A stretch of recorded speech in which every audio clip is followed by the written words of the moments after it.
You are not your anxiety. Hindi ka defined ng moments na kinakabahan ka, ng oras na hindi mo makontrol ang thoughts mo, o ng bigat na dumarating ng walang warning.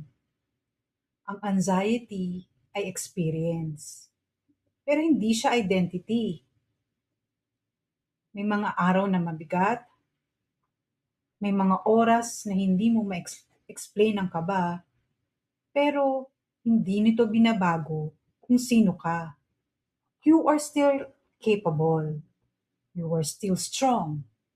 You are still growing. At kahit may mga moments na bumabagsak ang confidence mo, hindi ibig sabihin na nawawala ang worth mo.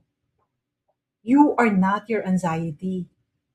You are the person who keeps showing up kahit may bigat na hindi nakikita ng iba. And that says more about your strength than any fear ever will.